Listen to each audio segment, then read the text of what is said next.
Hack हो सकती है उद्धव ठाकरे और संजय राउत की बुद्धि। ईवीएम हैक पर महाराष्ट्र में बवाल जारी, पक्ष विपक्ष हुए हमलावर। लोकसभा चुनाव नतीजे आने के बाद बीजेपी को छोड़कर सभी दल खुश थे कि उनकी सीटें बढ़ी हैं और बीजेपी की घटी हैं। चुनाव से पहले इलेक्ट्रॉनिक वोटिंग मशीन ईवीएम के खिलाफ उठी आशंकाओं को चुनाव नतीजों ने धो दिया। ईवीएम का विरोध अब बंद हो गया है। यहां तक प्रधानमंत्री नरेंद्र मोदी ने भी संसदीय दल की बैठक में कहा था कि उन्हें लगा था कि विपक्ष ईवीएम की अर्थी निकालेगा, लेकिन सबकी बोलती बंद है। जोगेश्वरी लोकसभा चुनाव नतीजे को लेकर ईवीएम पर मचे घमासान के बीच अमेरिकी उद्योगपति एलन मस्क ने ईवीएम को लेकर सवाल दिया, जिस पर विपक्ष के सुर बदल गए।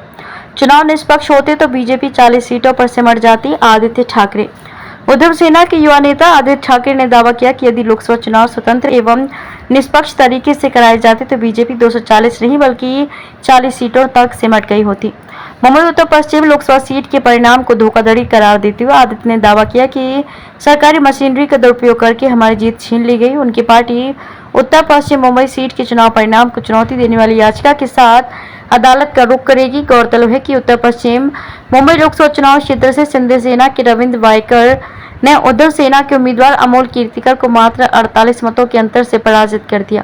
इतने कम मतों से मिली हार को लेकर उद्धव सेना आक्रामक है। उद्धव सेना के नेता व राज्य के पूर्व मंत्री अनिल परब ने कहा कि हमें संदेह है कि मोबाइल फोन जिसे जांच के दौरान जब्त किया गया था बदल दिया गया होगा। भारत निर्वाचन आयोग को उपलब्ध जानकारी के आधार पर स्वतः संज्ञान लेते हुए कार्रवाई करनी चाहिए और कीर्तिकर को विजेता घोषित करना चाहिए। परब ने आगे कहा कि घोषित चुनाव परिणाम संदिग्ध हैं, हम कानूनी रास्ता अपना रहे हैं, हम 1 या 2 दिन में अदालत का दरवाजा खटखटाएंगे। परब ने कहा कि मुंबई उत्तर पश्चिम सीट के लिए मतगणना प्रक्रिया 19वें राउंड तक ठीक थी, लेकिन उसके बाद कोई पारदर्शिता नहीं रही। परब ने यह भी दावा किया कि कई स्थानों पर उम्मीदवारों को फॉर्म 17C और 17C2 मतदान की संख्या से संबंधित नहीं दिए गए। राहुल गांधी और आदित्य ठाकरे को माफी मांगनी चाहिए। निरुपम।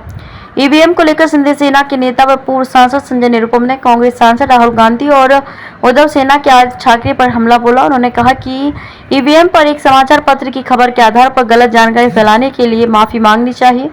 ईवीएम एक स्वतंत्र प्रणाली है जिसे प्रोग्राम नहीं किया जा सकता और इसमें वायरलेस से संचार स्थापित नहीं किया जा सकता।